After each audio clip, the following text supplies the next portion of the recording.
Hello everybody, and just here, and welcome back to Metallic Rouge episode 2, in which I know what's gonna happen. I really don't know, honestly. I barely know what happened in episode 1, to be perfectly honest with you. But yeah, in episode 1, things did happen. First, we were introduced to Rouge, one of our main characters, it seems, one of our what's it called? Deuterogenists, right? When there are two protagonists, something like that. But yeah, she's one of the pair of protagonists. She's an android, or as they call them in this world, a neon.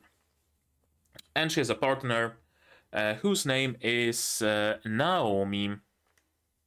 Yeah, whose name is Naomi. And together they are... What they are doing. What are they doing, rather? They are tasked with getting rid of the Immortal Nine, who are neons, who are somehow different. I don't know how are they different. I don't know why they are different. I don't know why they deserve to be destroyed, but that's where we are. Our first target is Sarah Fitzgerald, a songstress who never did anything wrong, really, and she had to die by Rouge's hand, or I'm not sure if it's death or not, because Rouge took out that core. Maybe she's just essentially like taking out her mind, her soul, whatever, so that she is inside of the bowl and no longer has the body. That's a possibility, I guess. But yeah, we have absolutely no clue why. It just happens. It just does. We are also introduced to what's his face? The Joker character, whose name is... I know, he's not on the list of characters, I don't think, unless we're talking about Jaron Fate, or whatever. And he is also a neon ? Also one of the Immortal Nine ? I don't know. He can use the exosuit, like Rouge and Sarah, so... Is it only something that neons can use? Is it something that humans can use as well? I don't know. And he's meddling. And that's about all I can say about him. He's meddling. He's dealing with nectar smuggling. I don't know if he's stealing it for his own use. Is he just stirring shit? Or what exactly is going on there? I have no idea.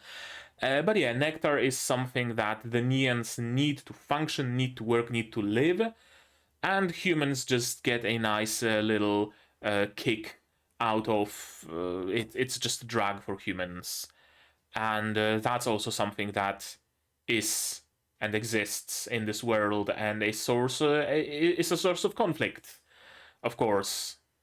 Because the neons are also treated as subhuman, which is, I mean, kind of expected from a from a cyberpunk dystopia like this. Yeah, and the episode ends with Naomi and Rouge. Naomi saying that, oh, we have a next target. Cool. That's all I know. That's all I know. Now, don't get me wrong, the first episode was cool, right? I liked the spectacle, I liked the Sakuga, mad props for not using CG for fights. They could have, other studios would have, but they didn't. So, hey, credit where it's due. But when it comes to the story, or whatever I could glimpse at the story, I have no fucking clue what's going on. And it's kind of interesting because I've also watched Majo to Yajuu, and Majo to Yajuu also episode 2 releases today. I'm probably gonna watch it tomorrow, but that's, regardless. Majo to Yajuu is doing something very, very similar premise. And I know exactly what's going on just after episode 1. It's a very, very curious difference, right? Very similar premise. Meanwhile, with this, I've no fucking clue what's going on for the most part. And we still don't know the number of episodes.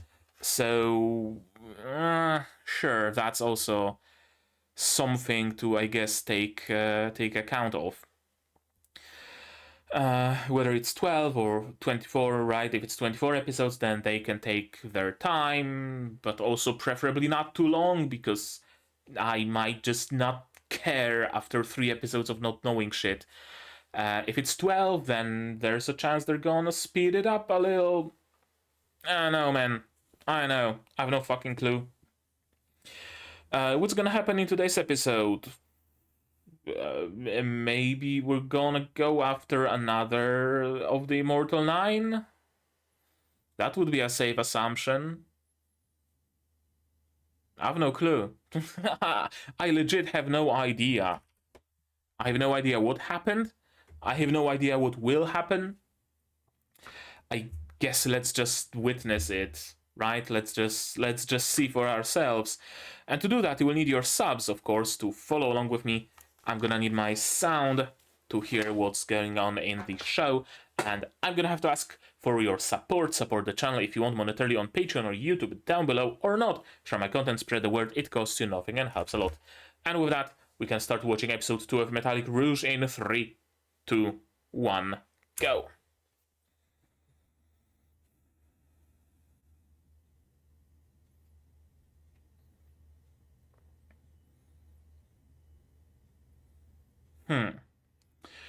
Oh, question, is that Joker mimicking, or is it actually Rouge? Althea, okay.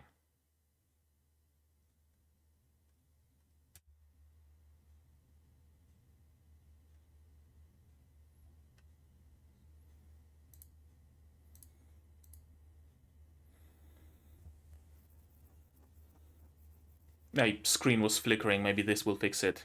Last time it did.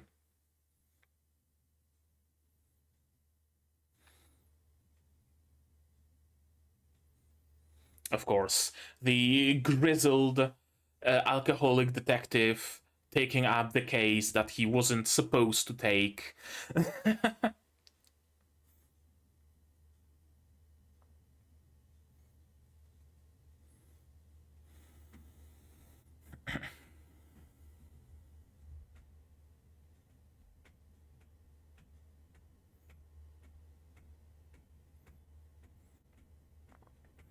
The opening's good, though.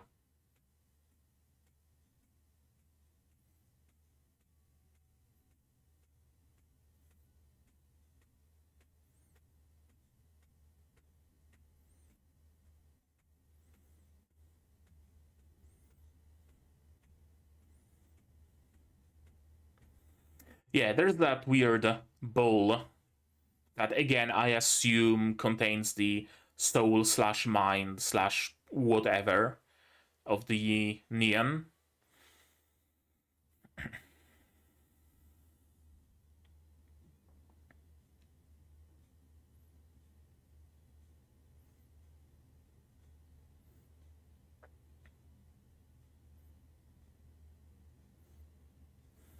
And yeah, the second henshin, I really am not a fan of spoilers like that being shown in the opening, but oh well, what can you do?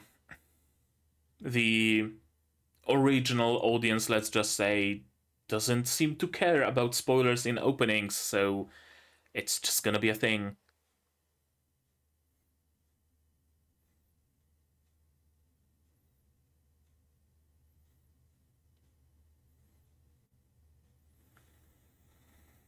What's this vehicle? Some sort of a Martian rover, I assume?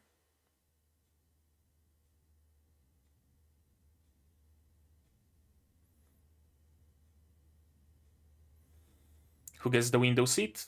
Probably. Okay, it's a Martian bus. Gotcha. And shit's probably gonna go down on board.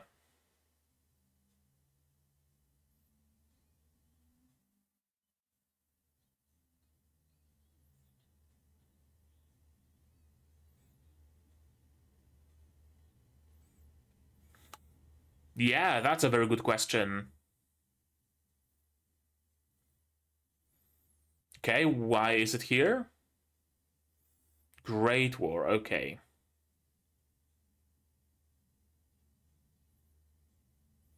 Usurpers? Okay, so, shit, aliens are a thing, apparently. Mm-hmm.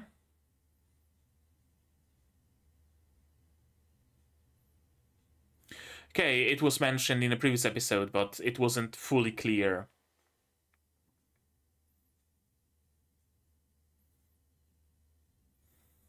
What happened to visitors?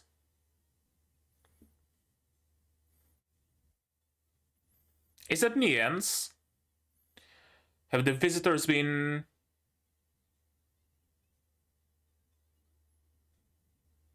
turned into Nians or something? Usurpers? Oh, okay, so... So they were humanity's creation?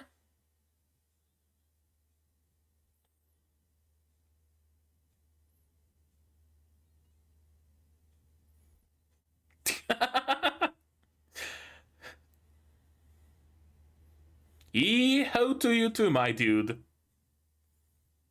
Okay, so humanity's creations, probably. Yep.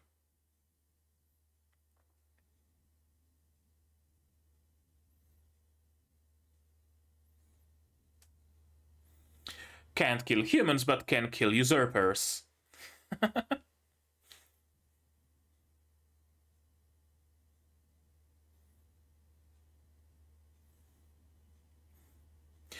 Watch him be one of the Immortal Nine, and Rouge has to kill him.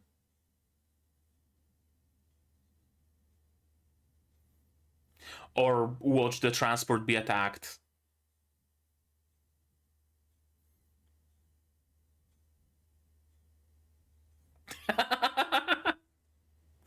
uh,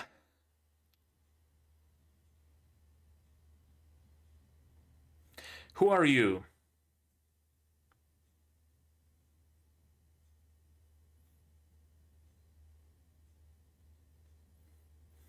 A reporter of some sort.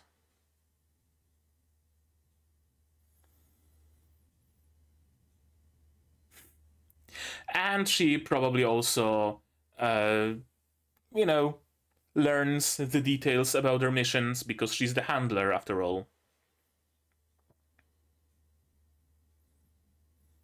It's a camera.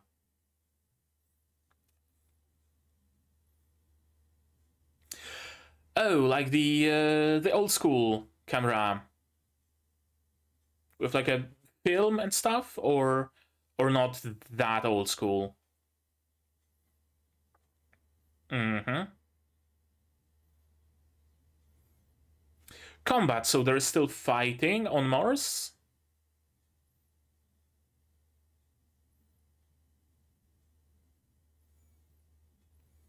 Assassination mission, yes. uh,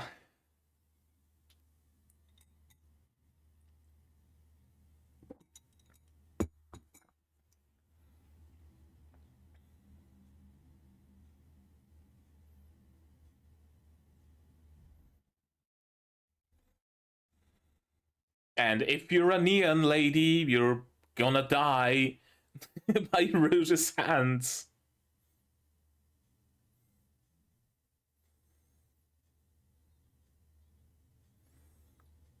Go where? Oh, a viewing platform of some sort.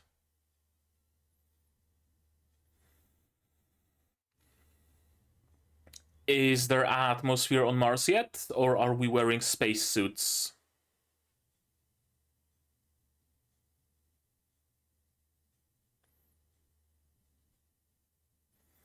There is atmosphere on Mars. Okay.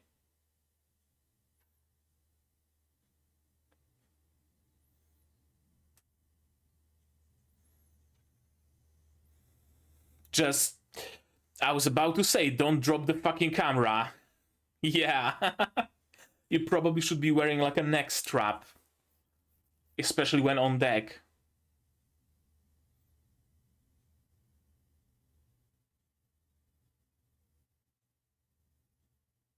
A detective.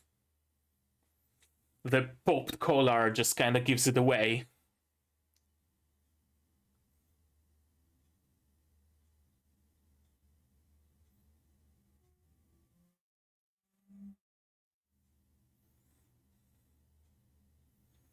A mortician.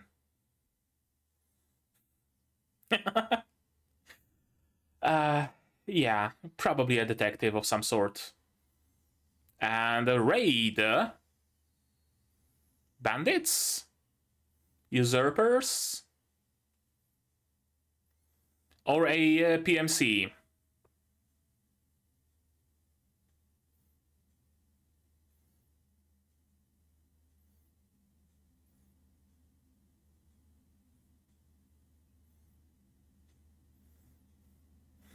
Yeah, probably some corporations, PMC, and someone they really want is on board. Who could it be, though? My bet is on the reporter.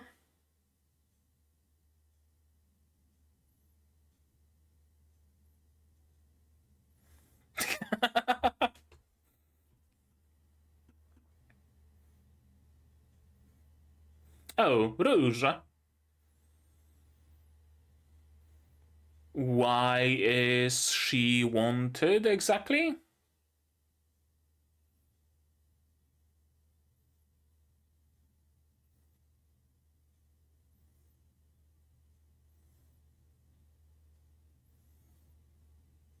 Fair, yes.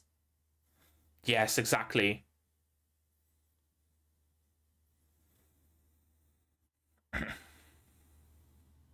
Drive. Oh, so it was an auto?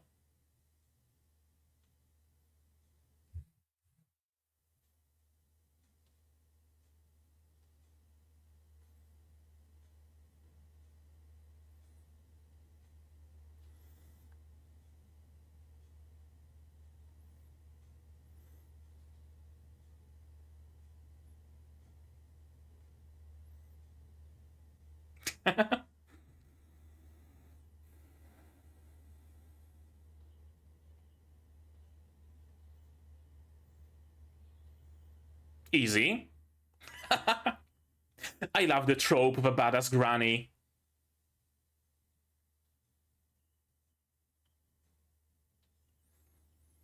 Yeah, a massive camera helps, doesn't it?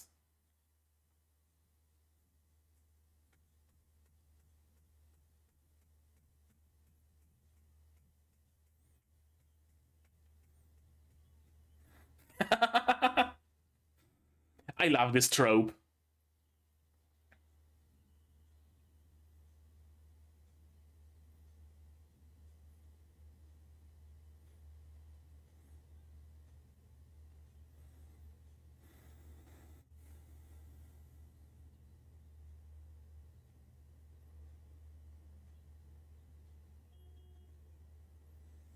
He did.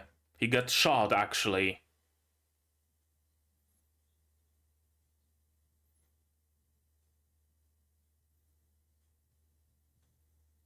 Yeah, apparently. Or again, a mortician. Or someone who disassembles faulty neons and recycles them or something. What is that purple stuff on the horizon? Oh, forest. Okay, so a full-on terramorphing.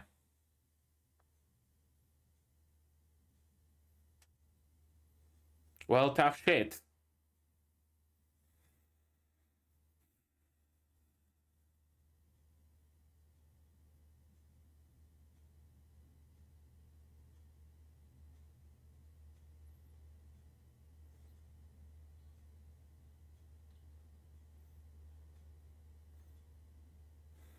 You probably shouldn't be, yeah, leaving the passengers without guards. Yeah, exactly.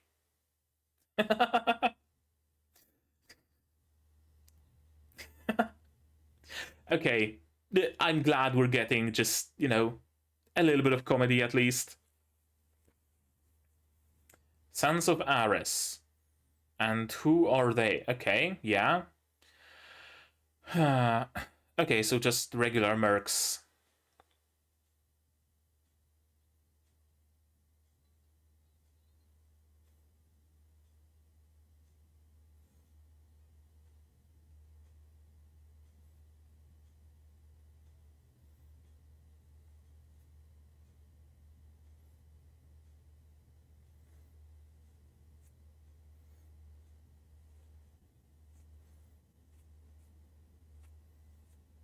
Is she?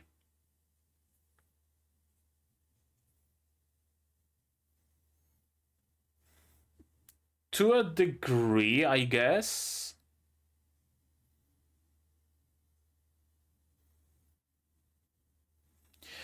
Yeah, you should probably stay inside.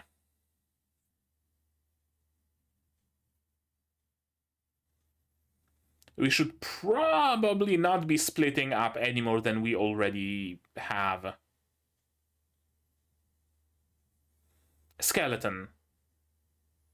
Oh, Neons have regular normal human skeletons inside of them. Interesting.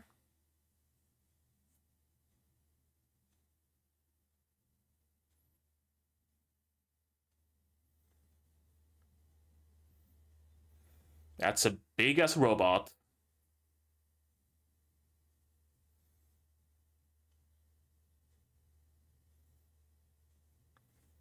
We've seen a cylinder head being sliced in the opening.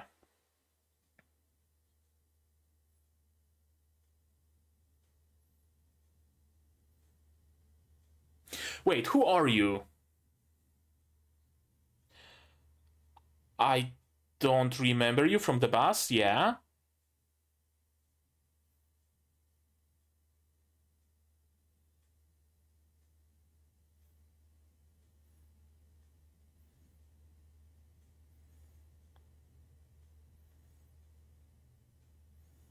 Call her? You have phones, right?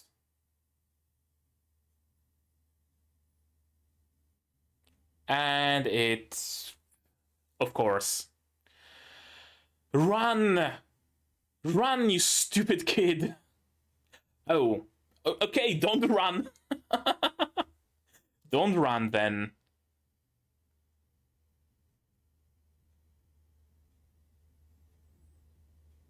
I guess it registers as movement.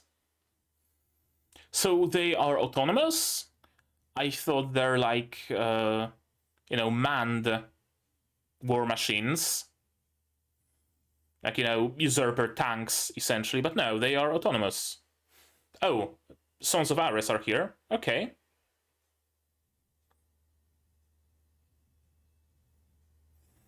Shield.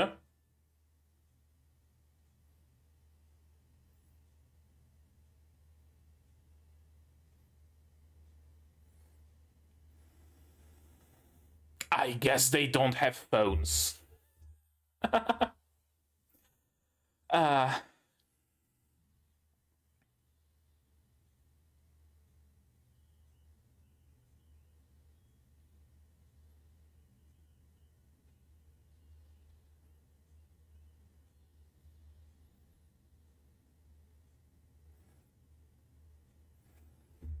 Rouge versus Cylinder Head.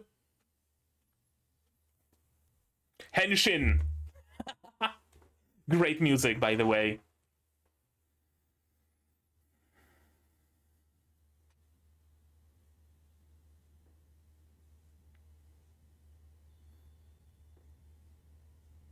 Oh, he's gonna witness it.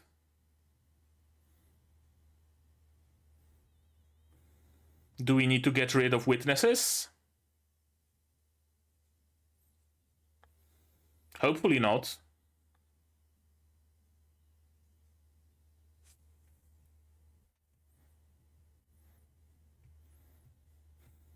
I guess Rouge didn't stop it after all. Or is it like a second one?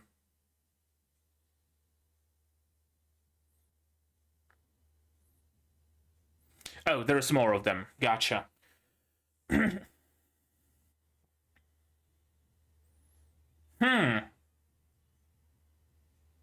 Yeah, some sort of a shield.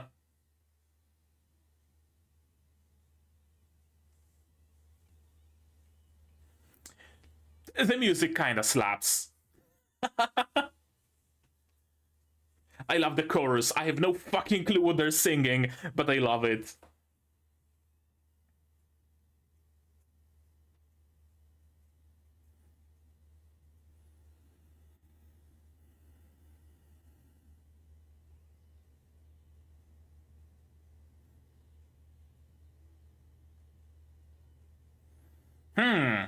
Grabbers.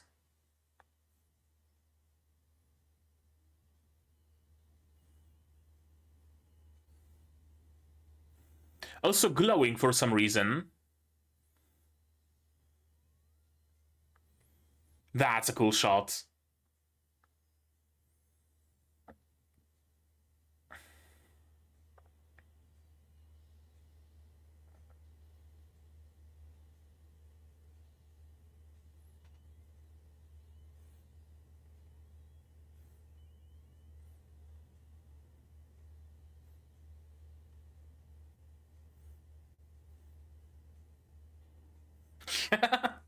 Bonk.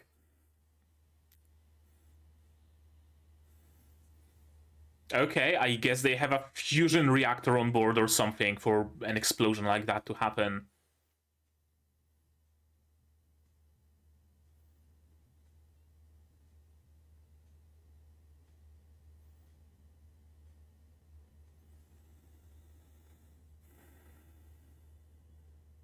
Yeah, please answer already.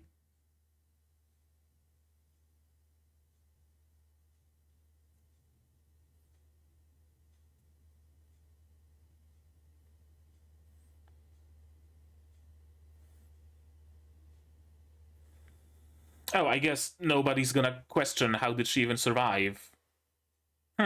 Okay.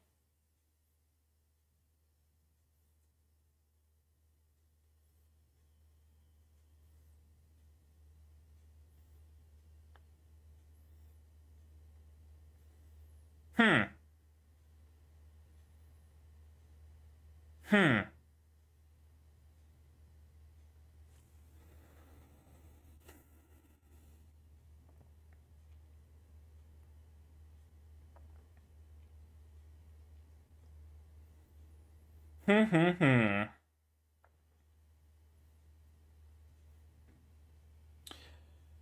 I think I know what they were going for with that first episode. You know?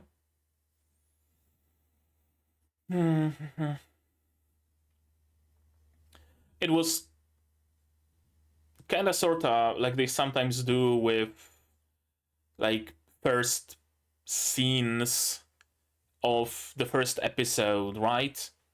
A badass character, main character is fighting with badass enemies, a lot of excitement, a lot of sakuga, right? Everything is super cool and all, and then there's narration.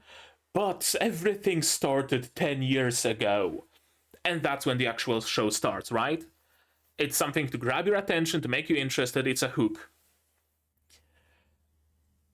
Because judging by the pacing of this episode, judging by how nothing episode it was, honestly, we're going for a slow burn. And the first episode would never make you think we're going for a slow burn. Okay. Okay. I guess I was correct that I can only start evaluating this series really from second or third episode onwards. Let's watch it again. Let's watch it again. Shall we? Yes, we shall. This is not the dude who is on board of the bus, is it? No, it probably isn't. This is Ash Stahl. And the dude on the bus is, I don't know, someone else. I think so, at least. Dr. Roy Younghard's murder, red figure. This is interesting. This is the fact that the Joker dude can just mimic Rouge, or mimic her exosuit at least. It's really interesting because not even we, the audience, can be sure who was it. Was it the Joker dude actually eliminating some whatever doctor that wanted to maybe, I don't know, that figured out neons are not so different from humans and we should live together in peace. And Joker doesn't want it, so he eliminated the Doctor. Entirely plausible. Or the Doctor could be one of the Immortal Nine, and he was eliminated by Rouge. And it's also a possibility, it also checks out. Not even we, the audience, can be sure. It's cool, I like it. I like the introduction of this new detective dude, because he's also going to be kind of sorta our look into the world, I feel.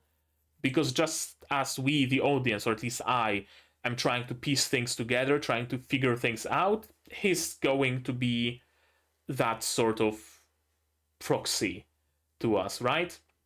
He might gain some information that otherwise wouldn't be shown to us. He's gonna spot something in the scene that we, the viewers, wouldn't, and he's gonna point it out. Fingerprints are on the glass. Scan them, my trusty Neon, and check the database. Right? Stuff like that. He's gonna help us figure out the mystery. It's cool. Sounds like typical Alethea. Alethea, group that oversees Neons. I wonder if Naomi and Rouge are members of Alethea? That's not a given. That's really not a given.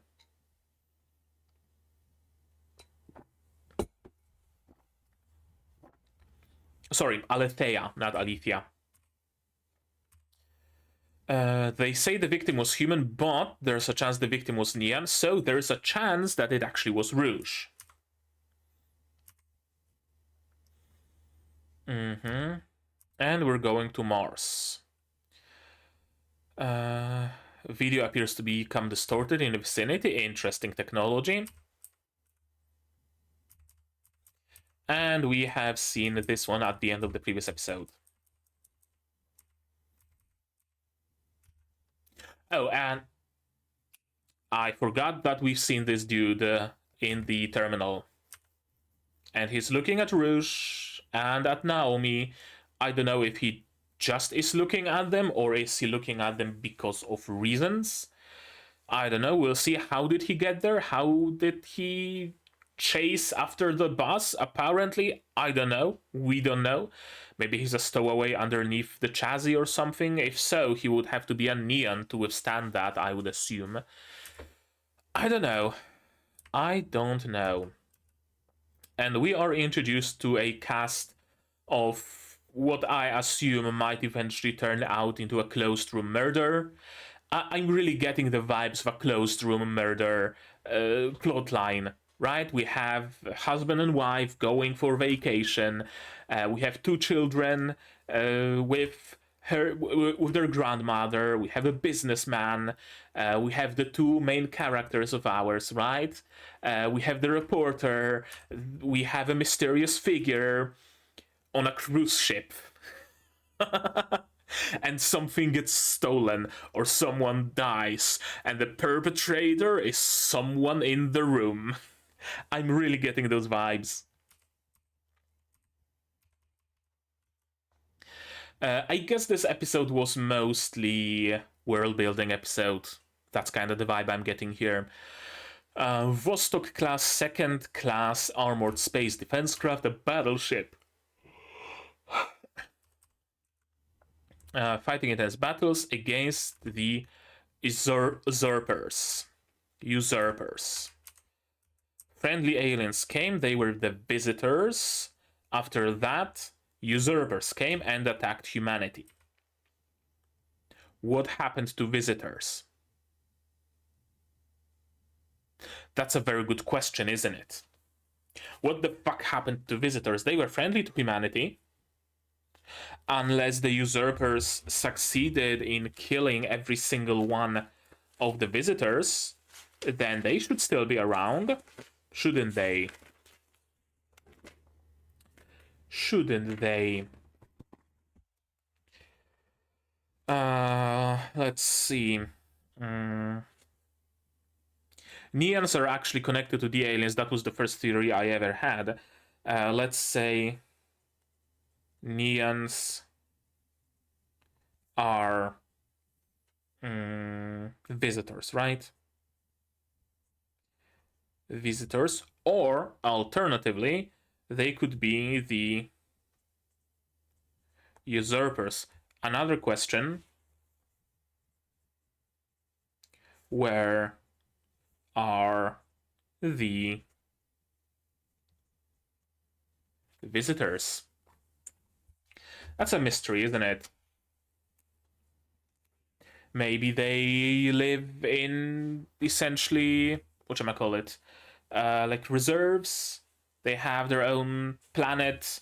Like humanity gave them Titan or whatever to stay at, but they are not a part of the full usual human society.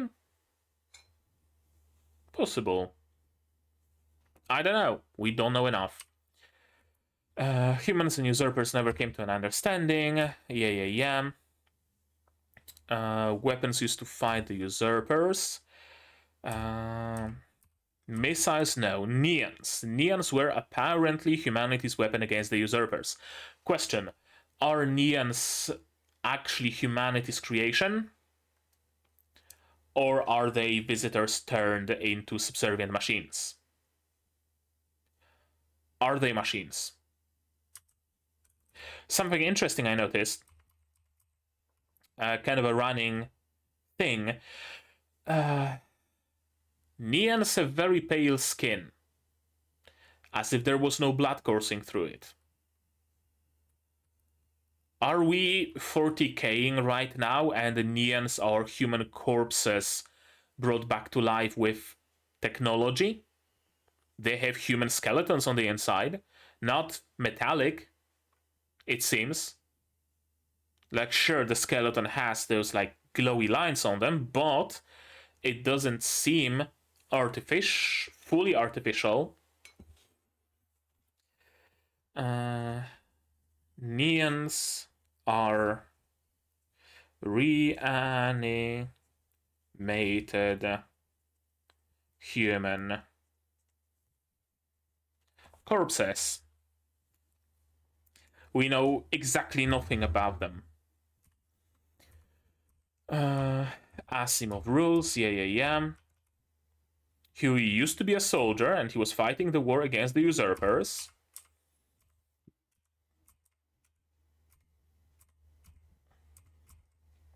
Rouge. I like that we are having those little moments of comedy, right? It's cool. I really like it because I was really afraid that we're going for that bleak dystopia theme, where just the theme of the show and the events in the show is just, oh, this innocent person, the owner of the orphanage who gave their entire richness to the orphans and is the best person ever nominated for the best person of the solar system, but he used to be one of the Immortal Nine, so Rouge has to kill him without any scruples. I was afraid we're going for something like that, but we have those more light-hearted moments, and that's cool. That's good.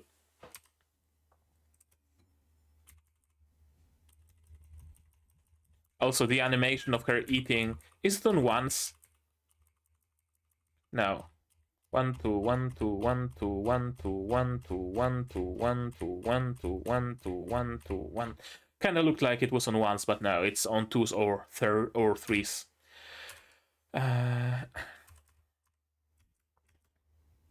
Chocolate from Broma. Huge bulky camera, and it actually becomes useful as a flail, so that's a bonus. A journalist, tourist, neon servant, and a mystery. Yeah. We're going to the deck. The mysterious guy is still mysterious. Could be a mortician, could be a doctor, we don't know. Sons of Aris are attacking, and they are driven by this dude. Whomst. I don't know, but he's after Rouge. And probably has a lot of pull because he's able to just hire a PMC with no problems.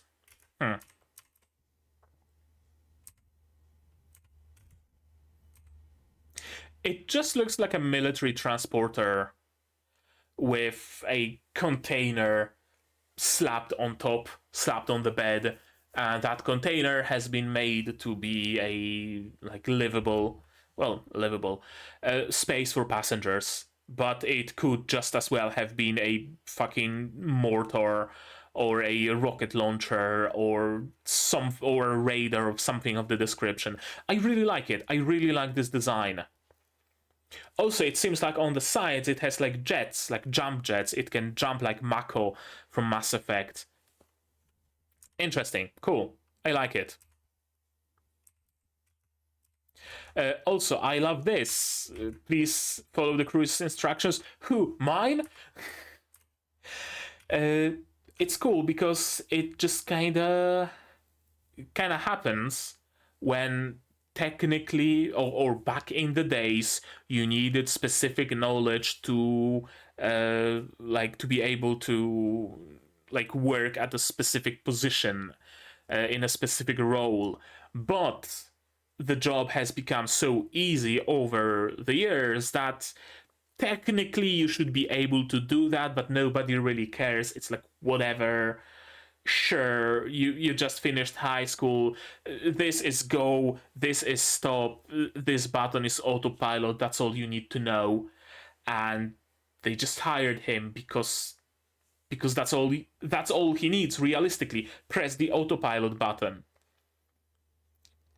But they kind of forgot that Mars is still hostile. There are still PMCs running around, stuff like that. It's cool. I like this little tiny detail of world building. Hand over Rouge.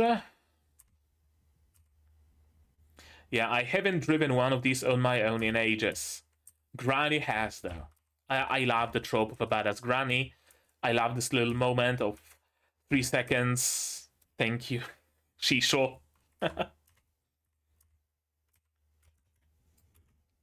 And yeah, the badass camera moment. Hopefully the camera is okay. I was a driver when I was younger. Yep. Metallic. That's a brand of a watch, isn't it?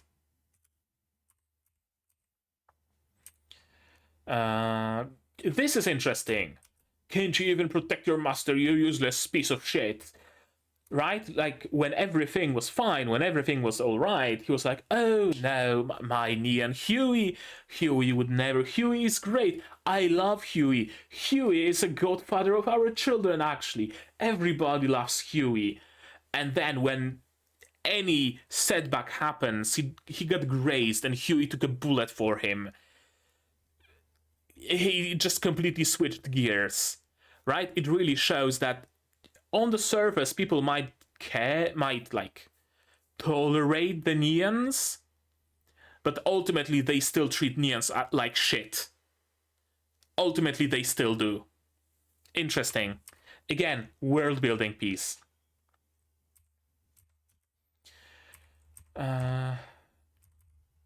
Wander in the Labyrinth. And the story begins when a young girl, Rouge, lands on Mars' autonomous region 10 years after the armistice. Military facility, we can find some replacement parts. You're free. Well, I wouldn't be so sure. That also kind of makes me question what's the deal with her. With our reporter. Rouge says, I just follow orders, which implies she has orders. Meanwhile, she has you're free. She says, you're free. You can do what you want. Is it because she herself is not free? She's here undercover. She's a neon. Plausible.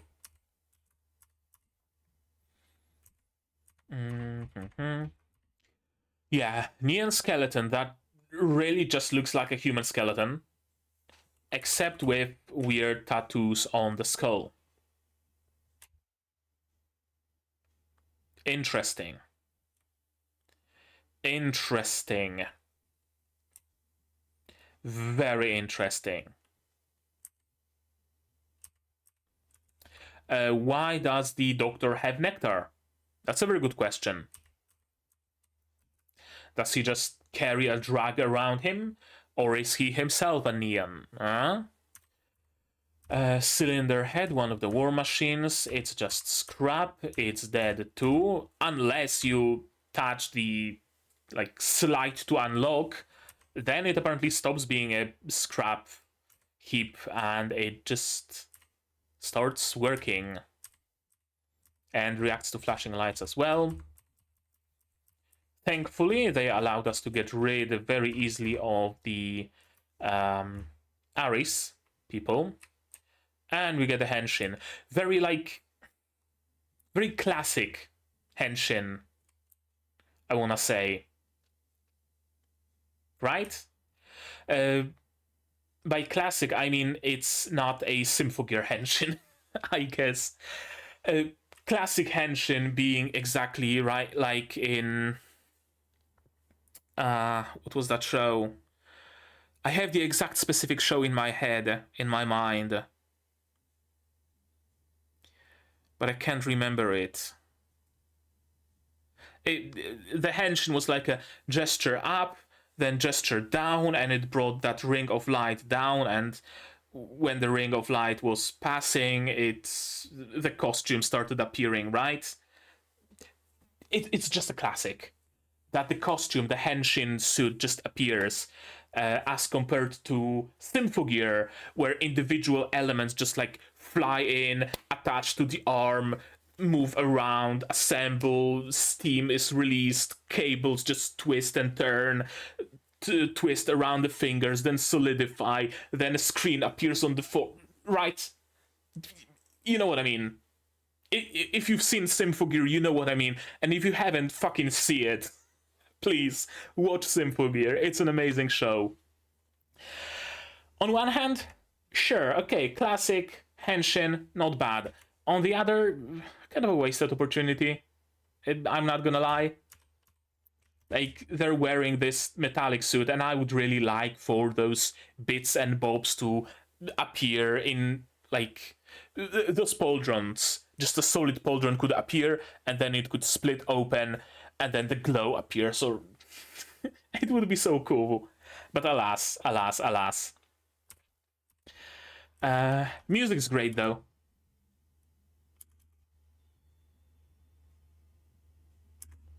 Da-da-dee-do-da-dee. Or whatever they're saying here. Music's great, but kind of overstayed its welcome, if I'm to be perfectly honest with you. Right? First few times when I heard da-da-dee-do-da-dee, cool, great, gave me chills. But after the 30th time of da-dee-dee-do-da-dee, please find new repertoire. So, music's great, but kind of overused. Repair's done. And yeah, some really nice combat, really nice fighting. I like that Rouge uses those, light javelins. There's some sort of a hard light technology. I like the designs of the cylinder heads. They really look like something out of Nier.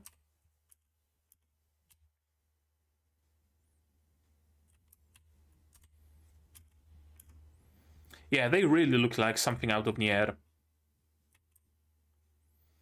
Cool camera shots. Cool animation. Should have used the jump jets, Granny. Or maybe they aren't jump jets. What do I know? It's interesting how those fully metal bits glow different colors. Orange, okay, sure. Metal really heated up. It's just a heat knife. but entire areas just glow green or purple or pink or blue or whatever other colors. Also, I think those cylinder heads are CG, but they are like, or maybe they aren't. Shit, are they?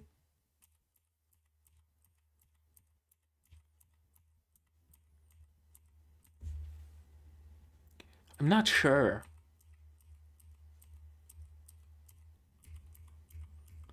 Huh. I'm not sure.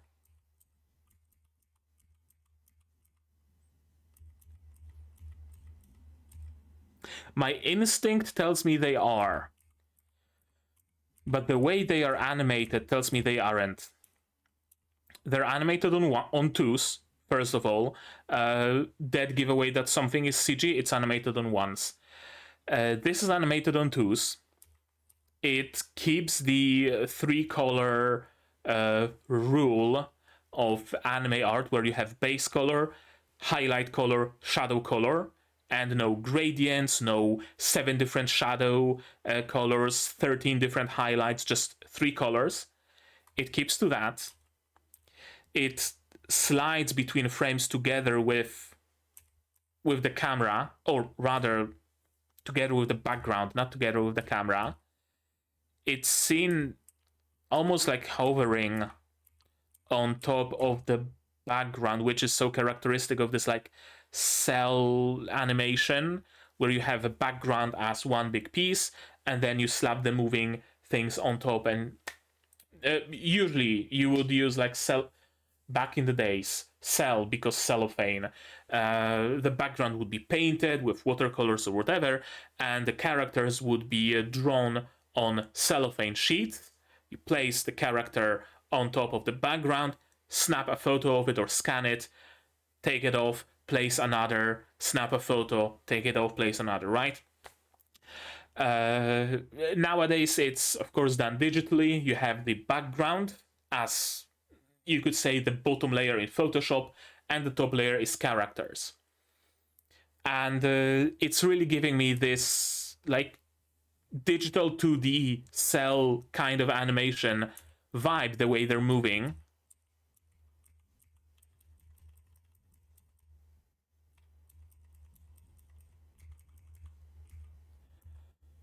The line thickness doesn't change either.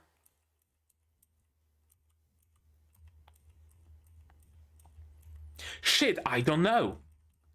I legit don't know. Either it's masterfully done CG, or it's masterfully done 2D. In either case, good shit. Yeah, those glowing metal bits. I mean, I understand for style, but when you think about it, it doesn't really make sense, does it? Unless those are like hard light cloth made of the same thing that Rouge's javelin was or something. I don't know. Cool, cool, cool. Very, very cool. This is great. I love this those impact frames. Yeah, I really love those impact frames. And then the lighting. Heavily lighted scene like that is when you can break the rule of 3 colors. I give you my permission to do that because it looks so fucking cool.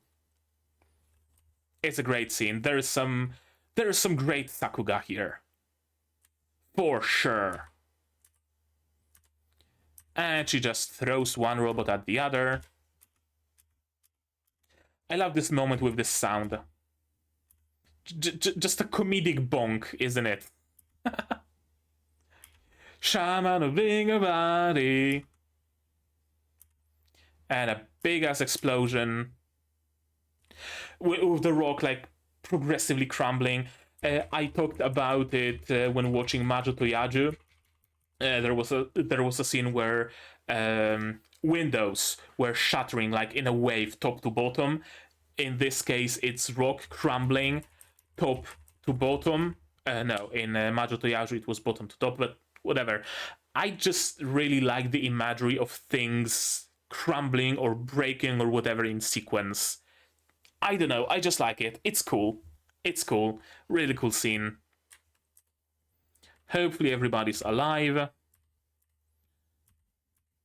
And yeah. Did they go back for Rouge? Or did Rouge chase after them? Nobody's questioning it either. How did you manage to survive? How did you manage to chase after us this quickly? No, nothing. Okay, cool. That works.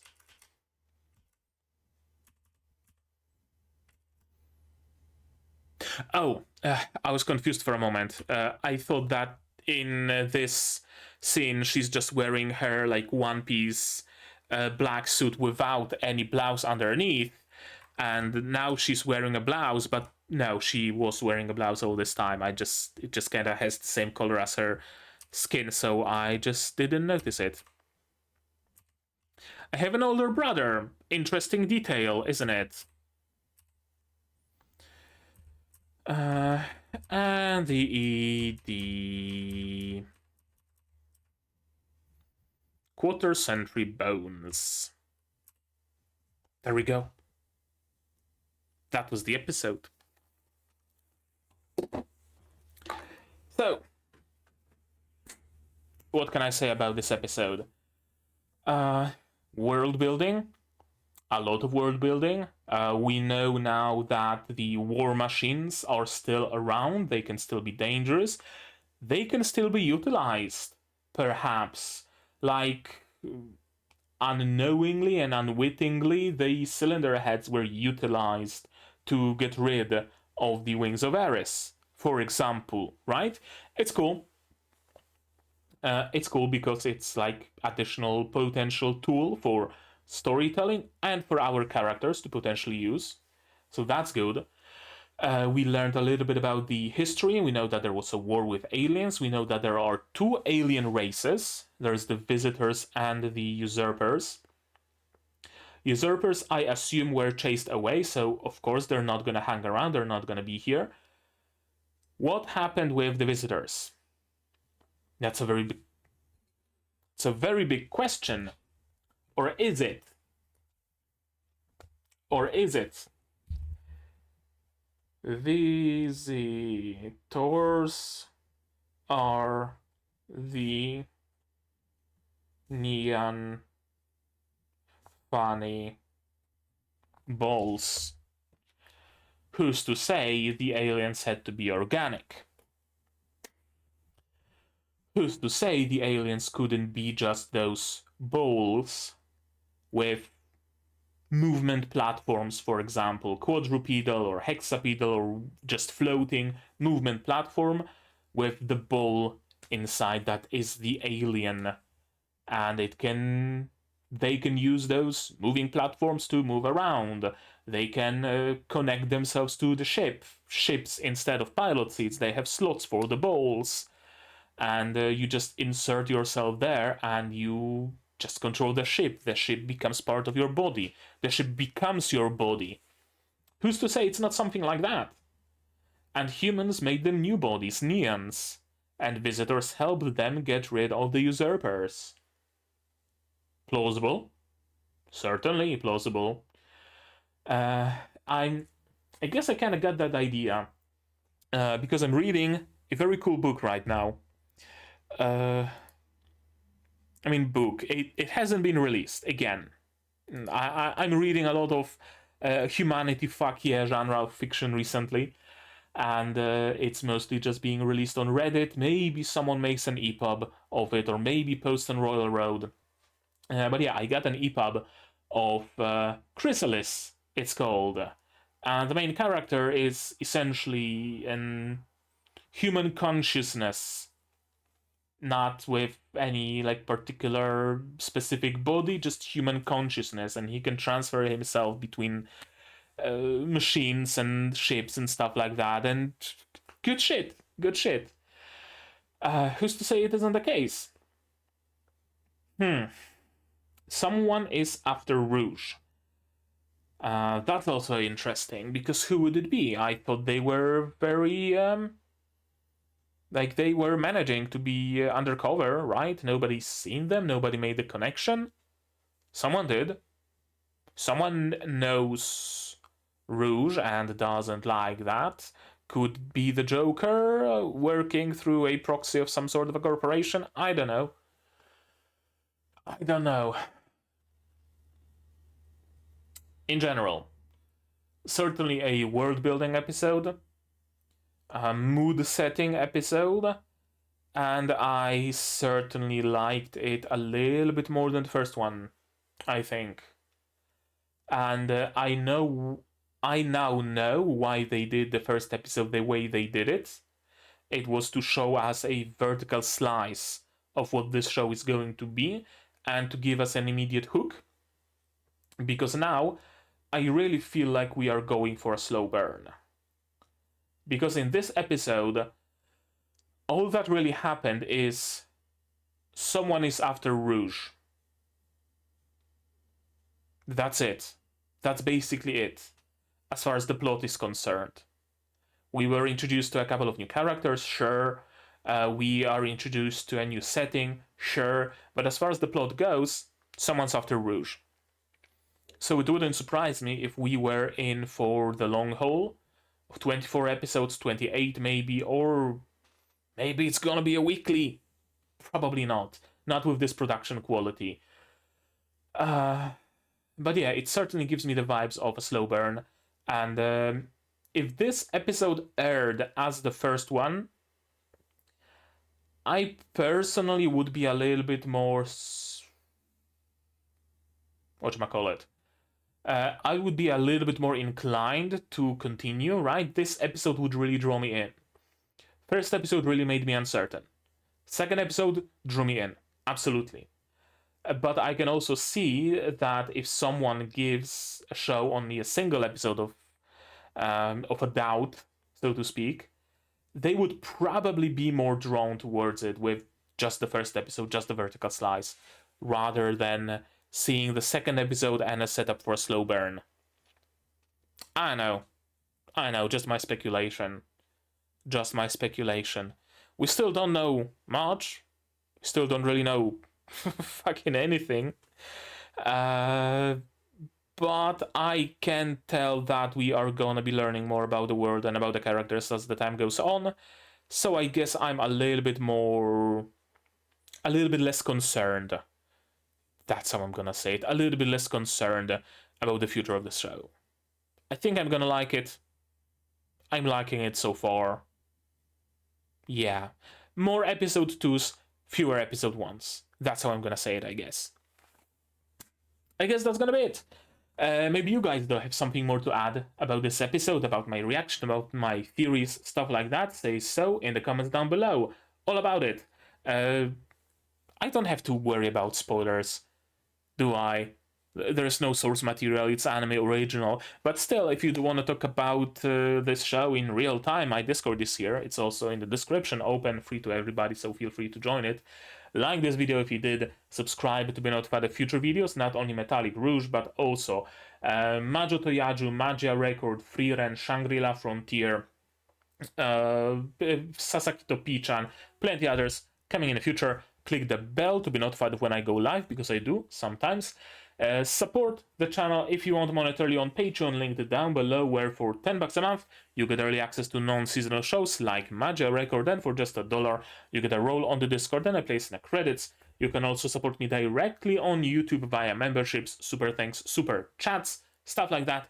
And if you don't want to spend any money whatsoever, you don't have to. Share my content, spread the word, it costs you absolutely nothing and helps the channel a lot. And now, with all of that out of the way, that's gonna be it from me for today. So as always, you guys do the good stuff, and I'm gonna see you in the next one. Cheers! And here's my wonderful Patreons: QB, Without a Net, The Survivor, Zayrainer, Akumaster, Dr. Wood, Marsh, Yuki, Alafasal, and Hans Peter. And you can join them without having to take a Martian bus.